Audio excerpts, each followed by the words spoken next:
హిందూపూర్ నియోజకవర్గం నుంచి ముచ్చటగా 3వసారి ఎంపికైనటువంటి మన ధీరుడు, మన యోధుడు ఎన్ని హ్యాట్రిక్ విజయాలు అందించారు, ఎన్ని చిత్రాల్లో మనకి తన యొక్క సామర్థ్యాన్ని చూపారో మనకు తెలియందే కాదు. అదొక్కటే కాదు పెద్దలారా, బాలయ్య బాబు గారి గురించి చెప్పుకుంటే బసవరామ తారకం ట్రస్ట్ పేరిట ఆయన అందించేటువంటి సేవలు అనుపమానం, అద్భుతం.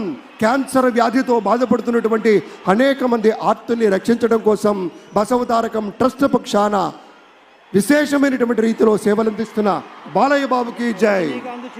అలాగే మన తమిళనాడు నుంచి ప్రత్యేకంగా విచ్చేసినటువంటి గౌరవనీయుల శ్రీ రజనీకాంత్ గారు విచ్చేశారు, నిరాడంబర యోధుడు.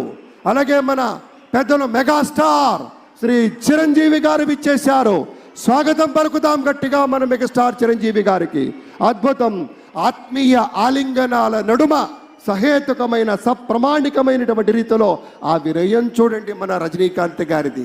ఎంత ఎత్తుకెదిగినటువంటి గొప్ప కళాకారుడు అయినా కూడా వదిగి ఉండేటువంటి ఆ మహనీయులందరికీ స్వాగతం పలుకుతూ It gives us great pleasure to welcome Talaiva superstar Rajnikanth garu and Lata Rajnikanth garu to Andhra Pradesh for this momentous occasion.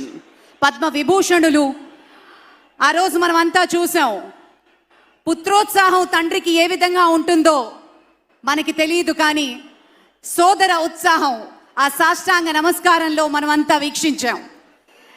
ఆప్యాయత, అనురాగం, అనుకున్నది సాధించి పవన్ కళ్యాణ్ గారు సోదరుడు మెగాస్టార్ గారికి సాష్టాంగ నమస్కారం చేసిన తరుణం మనందరి కళ్ళల్లో కూడా నీళ్ళు వచ్చాయి, ఆనంద బాష్పాలు వచ్చాయి.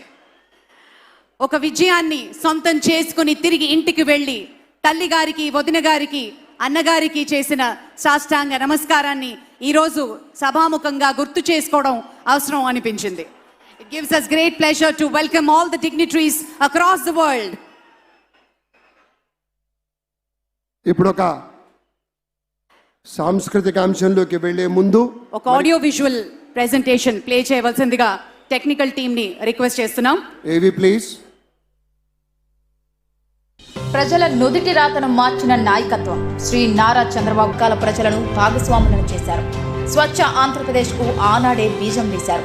దేశంలోనే మొట్టమొదటిసారిగా ఈ రైతు సంక్షేమంలో భాగంగా రైతు బజార్ల గురించి కూడా అలాగే చెప్పుకోవాలి. క్రీడా స్టేడియంలతో పాటు ప్రజల ఉల్లాసానికి పార్కులు కూడా అభివృద్ధి చేశారు.